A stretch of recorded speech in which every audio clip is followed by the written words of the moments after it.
একদম প্রাকৃতিক উপায়ে আজ আমি অ্যালোভেরা জেলটা বাড়িতেই বানিয়ে নিলাম। প্রাকৃতিক উপায়ে এইভাবে বাড়িতেই বানিয়ে নেবেন একদম কম খরচে। নমস্কার বন্ধুরা, কাকলি ন্যাচারাল ব্লগের আরেকটি নতুন ভিডিওতে সবাইকে স্বাগত। তো আজকের আমি খুবই উপকারী ও দারুণ মজার একটি জিনিস আপনাদের সাথে শেয়ার করব। আর আজকের আমি বানাবো অ্যালোভেরা জেল। অ্যালোভেরা জেল আমাদের ত্বকের জন্য কতটা উপকারী সেটা তো আমরা প্রত্যেকেই জানি। আর কম বেশি আমরা কিন্তু সবাই অ্যালোভেরা জেল ব্যবহার করে থাকি, তবে সেই অ্যালোভেরা জেলটা আমরা দোকান থেকে কিনে আনি। তো দোকানে কেনা এই অ্যালোভেরা জেলের মধ্যে কিন্তু কেমিক্যাল মেশানো থাকে, যেটা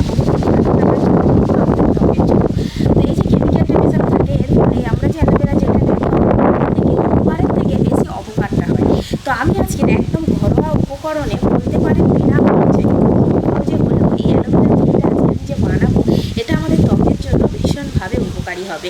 আর বিশেষ করে এই গরমের সময় প্রত্যেকেরই অ্যালোভেরা জেল ব্যবহার করা উচিত। তো আপনারা দেখতে থাকুন আজকের পুরো ভিডিওটা। তো আজকের ভিডিওটা ভালো লাগলে অবশ্যই সাবস্ক্রাইব করে আমার পাশে থাকবেন। তো আমি এখন নিচে চলে যাবো আর অ্যালোভেরা জেল কয়েকটা ছাদে থেকে তুলে নিয়ে চলে যাব। আজকের আমাদের বাড়ির গাছ থেকেই অ্যালোভেরা গাছের পাতা তুলে নেবো আর সেই পাতা দিয়েই অ্যালোভেরা জেলটা বানাবো। অ্যালোভেরা জেল বানাবো বলে আজকের গাছ থেকে কতগুলো বড় বড় দেখে অ্যালোভেরার পাতা নিয়ে চলে এসেছি। দেখুন, যারা যারা অ্যালোভেরা গাছ চেনেন তাদের জন্য তো খুবই ভালো, যারা এখনো অ্যালোভেরা গাছ কোনটা চেনেন না তাদের জন্য একটু দেখিয়ে দিই। দেখুন, গাছের পাতাগুলো ঠিক এরকমই হয়, দুটো সাইডে এরকম কাঁটা কাঁটা থাকে। তো কোনো গাছের পাতা একটু ছোট সরু হয়, কোনো গাছের আবার এরকম চওড়া হয়। তো এখন কিন্তু অ্যালোভেরা গাছ প্রত্যেক বাড়িতেই কম বেশি থাকে, আমি দেখেছি সবাই বসাই, সবাই জেনে গেছে অ্যালোভেরা জেল কতটা উপকারী। তাছাড়াও ওই অ্যালোভেরা পাতাগুলো কিন্তু এখন বাজারে কিনতেও পাওয়া যাচ্ছে, সেখান থেকেও আপনারা কিন্তু কিনে নিয়ে আসতে পারেন। তবে যদি আপনাদের অ্যালোভেরা জেলটা বেশি পরিমাণে লাগে সেক্ষেত্রে অ্যালোভেরার পাতাটা একটু বেশি লাগবে। আর যদি অল্প পরিমাণে লাগে, অর্থাৎ বাড়িতে একজন রয়েছেন, একজন দুজন ব্যবহার করবেন, সেক্ষেত্রে কিন্তু অল্প পরিমাণ পাতা দিয়ে হয়ে যাবে। আর যদি অনেকজন ব্যবহার করে বেশি পরিমাণে লাগে সেক্ষেত্রে বেশি পাতা লাগবে। তো এখানে পাতাগুলো তো আমি প্রথমত গাছ থেকে তুলে নিয়ে চলে এসেছি। এবারে যেটা করতে হবে সেটা হলো এই অ্যালোভেরা পাতাটা কাটার পরে দেখবেন একটা কিন্তু হলুদ রঙের তরল পদার্থ বেরোয়। এই যে আটাটা রয়েছে এই আটাটাকে কিন্তু বের করে দিতে হবে। তো 5 মিনিট রেখে দিলে কিন্তু ওটা বেরিয়ে যাবে। তা না হলে এটা যদি মুখের মধ্যে ব্যবহার করা হয় তাহলে কিন্তু একটু আর কি মানে জ্বালা জ্বালা ভাব, কিটকিট করে এরকম একটা কিন্তু ভাব আসে। তো তার জন্য এই আটাটাকে বের করে দিতে হবে। প্রথমত আমি কি করব, এই পাতাটাকে একটু ছোট ছোট টুকরো করে কেটে নেব। মানে পাতাটা এতটা রাখবো না, ঠিক এরকম মাপ করে কেটে নিচ্ছি। কাটার সাথে সাথেই দেখুন এখানে কিন্তু একটা তরল পদার্থ বেরোতে শুরু করে দিয়েছে। তো এটা কিন্তু হলুদ রঙের তরল পদার্থ, এটা একটু চিরবির করে, তার জন্য একটু 5 মিনিট রেখে দিতে হবে। তো এইভাবে কেটে কেটে আমি রেখে দেব।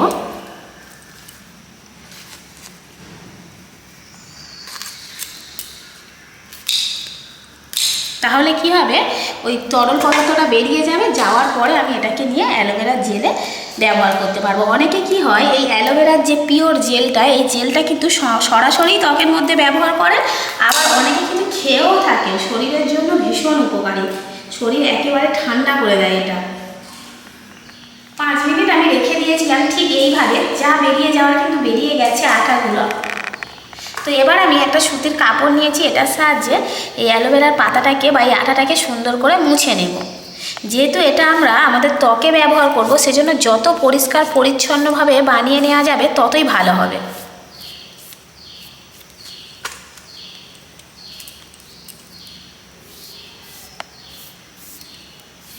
এবার আমি অ্যালোভেরার এই পাতা থেকে অ্যালোভেরার জেলগুলোকে বের করে নেব।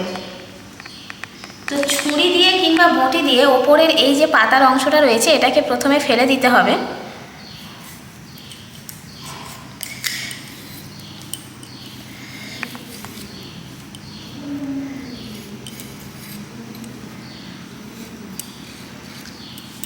এবার চামচের সাহায্যে আমি এই যে পিওর জেলটা রয়েছে এই জেলটাকে তুলে নেব।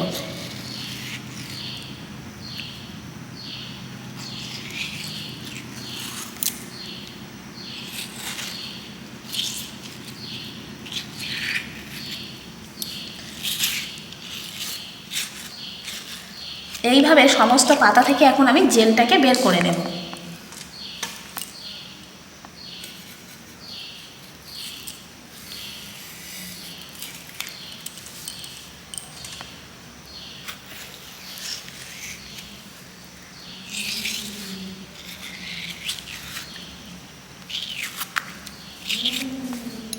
থেকে পুরো জেলটাই আমি বের করে নিয়েছি। এই বাটি পুরো 1 বাটি হয়েছে। এটাকে এবার আমি একটা মিক্সির জারের মধ্যে দিয়ে দিচ্ছি, কারণ এটাকে একেবারেই পেস্ট করে নিতে হবে। তবে এই যে অ্যালোভেরার জেলটা পেস্ট করবেন, এটা পেস্ট করার সময় কিন্তু বিন্দু মাত্র জল দেওয়া যাবে না, একেবারে জল ছাড়াই পেস্ট করতে হবে। তো এবার ঢাকা লাগিয়ে দেবো, দিয়ে পেস্ট করে নেব। এবার আমি একটা ছাঁকনি নিয়েছি, ছাঁকনির সাহায্যে এই যে অ্যালোভেরার যে পেস্টটা বেরিয়েছে পেস্টটাকে ছেঁকে নেব।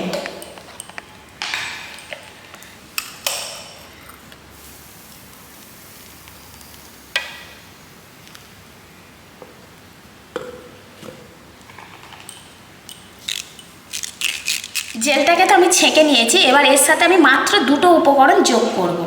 তো প্রথমত আমি দিয়ে দেব ভিটামিন ই ক্যাপসুল। যারা ভিটামিন ই ক্যাপসুল দেখেননি বা চেনেন না তারা একটু দেখে নিন, দেখতে ঠিক এরকমই হয়, এরকমভাবে থাকে। তো ঠিক এরকম সবুজ কালারের হয়, এটা যে কোনো ওষুধ দোকানে কিংবা স্টেশনারি দোকানেও আপনারা পেয়ে যাবেন ভিটামিন ই ক্যাপসুল। এটা কিন্তু এই যে অ্যালোভেরা জেলটা রয়েছে এটার মধ্যে কোনো রকম ব্যাকটেরিয়া আসতে দেবে না, অর্থাৎ নষ্ট হতে দেবে না।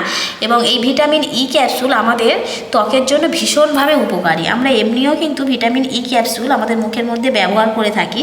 সেই ভিটামিন ই ক্যাপসুল এখানে আমি 2টো দিয়ে দিচ্ছি।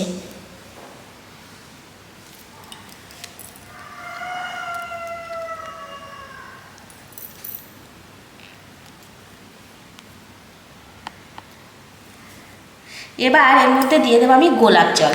এই যে খাঁটি গোলাপ জলটা আমি বাড়িতেই কিন্তু বানিয়েছিলাম, এর আগে একটা ভিডিও আমার চ্যানেলে দেওয়া রয়েছে। সেই গোলাপ জল থেকে এখানে আমি 2 চামচ গোলাপ জল দিয়ে দেব। এই গোলাপ জলের পরিবর্তে আপনারা চাইলে এখানে গ্লিসারিনও দিয়ে দিতে পারেন। যেহেতু এখন গরমের সময় যদি গ্লিসারিন দেন খুব অল্প করে দেবেন, বেশি দেওয়ার দরকার নেই। আর গ্লিসারিন না হলে এরকম গোলাপ জল দিয়ে দেবেন। তো এবার আমি খুব সুন্দর করে জিনিসটাকে মিশিয়ে নিচ্ছি। খুব সুন্দরভাবে তো আমি জিনিসটা মিশিয়ে নিয়েছি, জাস্ট এরকম এসছে দেখুন। তো এখানে কোনো রকম কালার মেশানোর দরকার নেই। অ্যালোভেরা জেলটা আপনারা পেস্ট করলে ঠিক এরকম হালকা একটু সবুজ রং কিন্তু এসেই যাবে। এই দেখুন, দোকানে যে অ্যালোভেরা জেলগুলো পাওয়া যায় সবুজ রঙের, তো এখানে কিন্তু বেশি সবুজ রং দিয়ে সবুজ করার দরকার নেই। অ্যালোভেরা জলের রং মানে জেলের যে পিওর কালারটা সেটা কিন্তু এরকম আসবে। এই দেখুন চামচের ওপরটা দেখুন, ঠিক এরকম হালকা। এবার আমি এরকম একটা পাত্র নিয়েছি, যে কোনো একটা পাত্র নিলে হবে, সে প্লাস্টিকের হতে পারে, কাঁচের হতে পারে, কিংবা কোনো ক্রিমের যে কৌটোগুলো হয় সেই ক্রিমটা শেষ হয়ে যাওয়ার পর আমরা যে ফেলে দিই সেটা ফেলে না দিয়ে তার মধ্যে এইভাবে জেলটাকে বসিয়ে নেবেন। তো এর মধ্যে আমি জেলটা ঢেলে দিচ্ছি। এবার আমি ঢাকাটা লাগিয়ে দেব। তো ঢাকা লাগিয়ে দেওয়ার পর এই পাত্রটাকে নিয়ে কিন্তু ফ্রিজে রাখতে হবে। তো নর্মাল ফ্রিজে আমি 2 থেকে 3 ঘন্টার মতো রেখে দেবো। দেওয়ার ফলে কিন্তু একদম সুন্দরভাবে থকথকে অ্যালোভেরা জেলটা তৈরি হয়ে যাবে। আর এই জেলটাকে কিন্তু সবসময়ের জন্যই ফ্রিজেই রাখতে হবে, রাখলে তবে বেশি দিন ভালো থাকবে। তবে তৈরি হওয়ার জন্য মাস্ট ফ্রিজে রাখতে হবে। তো এটাকে আমি এখন ফ্রিজে রেখে দিলাম। তো প্রায় 2.5 ঘন্টা 3 ঘন্টা পর যখন জমে যাবে তখন আবার আপনাদের সাথে ফিরে আসছি। 3 ঘন্টা পর আমি অ্যালোভেরা জেলটাকে ফ্রিজ থেকে বের করে নিয়েছি। ঢাকনাটা খুলছি, দেখুন কত সুন্দরভাবে জমেছে। তো একদম প্রাকৃতিক উপায়ে আজ আমি অ্যালোভেরা জেলটা বাড়িতেই বানিয়ে নিলাম। এবার আমি নিজে মুখের মধ্যে মেখে আপনাদেরকে দেখাবো কতটা সুন্দর হয়েছে। এই দেখুন একদম থকথকে হয়ে গেছে। তো যখনই আপনারা অ্যালোভেরা জেলটা ব্যবহার করবেন অবশ্যই করে মুখটাকে একটু পরিষ্কার জল দিয়ে ধুয়ে নেবেন, সে রাত্রে হোক কিংবা দিনে। তো অ্যালোভেরা জেল আমরা মানে বেশিরভাগ সবাই রাত্রেই ব্যবহার করে। তো ব্যবহার করার ফলে দেখবেন মুখটা অনেক বেশি চকচক করে, উজ্জ্বলতা বেড়ে যায়। তাছাড়া কিন্তু মেকআপের সময়ও অ্যালোভেরা জেল লাগে। তো অ্যালোভেরা জেল কম বেশি সবারই লাগে, সবাই ব্যবহার করে থাকি। প্রাকৃতিক উপায়ে এইভাবে বাড়িতেই বানিয়ে নেবেন একদম কম খরচে।